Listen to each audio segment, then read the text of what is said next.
ആകൃതികളിലും രുചികളിലുമായി ധാരാളം chewing gum നമ്മുടെ വിപണികളിൽ ലഭ്യമാണ്. പക്ഷേ ഇതത്ര നിസ്സാരമല്ല, ഗുരുതര ആരോഗ്യ പ്രശ്നങ്ങൾ സൃഷ്ടിക്കുമെന്നാണ് പുതിയ പഠനം. പ്രത്യേകിച്ചും കുട്ടികളാണ് ധാരാളമായി ചൂയിങ് ഗം ഉപയോഗിക്കുന്നത്.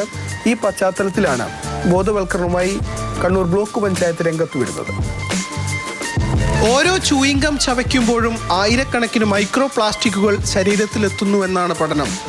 മൈക്രോ പ്ലാസ്റ്റിക്കുകൾ മിനിറ്റുകൾക്കകം ഉമിനീരിൽ കലരും. കരളിനെ ബാധിക്കുന്ന രോഗങ്ങൾക്കടക്കം സാധ്യതയും കൽപ്പിക്കുന്നു. കണ്ണൂർ ബ്ലോക്ക് പഞ്ചായത്തുമായി ചേർന്ന് പരിസ്ഥിതി ശാസ്ത്രജ്ഞൻ ഡോക്ടർ MK സതീഷ് കുമാറിന്റെ നേതൃത്വത്തിലുള്ള സംഘമാണ് പഠനം നടത്തുന്നത്. ഇത് നമ്മൾ അന്നനാളത്തിലാണ് പോകുന്നത്. അപ്പോൾ അന്നനാളത്തിൽ ശരിക്കും പറഞ്ഞാൽ ആസിഡ് ഉണ്ട്. നമ്മുടെ ശരീരത്തിൽ ബാക്കിയുള്ള സാധനങ്ങൾ ദഹിപ്പിക്കാനുള്ള ആസിഡ് ഉണ്ട്. അപ്പോൾ ഈ പ്ലാസ്റ്റിക്കിൻ്റെ കണങ്ങൾ അവിടെ ചെന്ന് കഴിഞ്ഞാൽ എന്ത് സംഭവിക്കും? ആസിഡിൻ്റെ സാന്നിധ്യത്തിൽ ഇത് വീണ്ടും കുഞ്ഞു കുഞ്ഞു കഷ്ണങ്ങളാവും.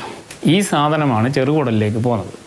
അപ്പോൾ ചെറുകുടലിലേക്ക് പോകുമ്പം ഇത് വളരെ ചെറിയ കണങ്ങളായതുകൊണ്ട് രക്തത്തിലേക്ക് നേരിട്ട് പ്രവേശിക്കാൻ ഇതിന് സാധിക്കും. അങ്ങനെയാണ് രക്തത്തിൽ ഇത് വരുന്നത്.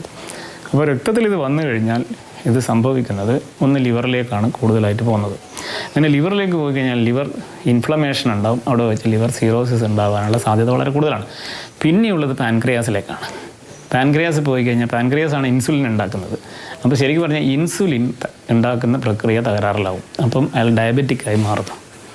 മൂന്നാമത്തെ കാര്യം ശരിക്കും പറഞ്ഞാൽ നമ്മുടെ ശരീരത്തിൽ അതായത് നമ്മുടെ ചെറുകുടലിൽ ഉണ്ടാവേണ്ട ബാക്ടീരിയകളുണ്ട്, നല്ല ബാക്ടീരിയകൾ.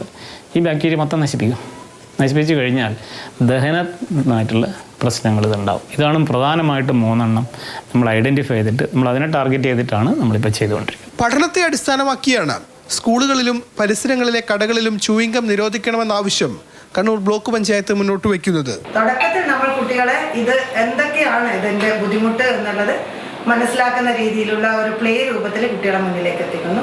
അത് പിന്നെ സ്കൂൾ പരിസരത്ത് എങ്ങനെയാണ് ഇതിനെ ഒഴിവാക്കാൻ പറ്റുക, ഈസിലി അവൈലബിൾ ആകുമ്പോഴാണ് കുട്ടികൾ ഏറ്റവും വേഗം വാങ്ങിക്കുന്നത്. ഇപ്പോൾ സ്കൂളിൻ്റെ അടുത്തുള്ള പെട്ടിക്കടയിൽ കിട്ടുന്ന സാധനമായിരിക്കും ഒരു കുട്ടി ഏറ്റവും കൂടുതൽ ഉപയോഗിക്കുന്നത്. അപ്പോൾ അതിനെങ്ങനെ ഒഴിവാക്കാം എന്നുള്ള ഒരു സ്റ്റേറ്റ് തലത്തിൽ നമ്മുടെ വിദ്യാഭ്യാസ വകുപ്പിനോടും അതുപോലെ തന്നെ സ്റ്റേറ്റ് ഗവൺമെൻറ്റിനോടും ആവശ്യപ്പെടാം എന്നുള്ളതാണ് ഒന്നാമത്തെ ഒരു കാര്യം എന്നുള്ളത്. സ്കൂളുകളിൽ ടീച്ചേഴ്സിനൊരു അവബോധം കൊടുക്കാം. ടീച്ചേഴ്സിനൊന്ന് പറഞ്ഞ് മനസ്സിലാക്കി ഇതിങ്ങനെയൊക്കെ സംഭവം ഉണ്ട് എന്നുള്ളത് നമ്മൾ തന്നെ ഈ പഠനത്തിനോട് ഭാഗമായിട്ട് ഇത് അറിയുന്നത് ഇങ്ങനെയുണ്ട്. ചൂയിങ് ഗം സ്വീപ്പാണെന്ന പേരിൽ ബോധവൽക്കരണ പദ്ധതിയും ബ്ലോക്ക് പഞ്ചായത്ത് ആരംഭിച്ചു. സ്കൂളുകൾ കേന്ദ്രീകരിച്ച് വിപുലമായ പരിപാടികൾ സംഘടിപ്പിക്കാനാണ് തീരുമാനം. മാതൃഭൂമി ന്യൂസ്, കണ്ണൂർ.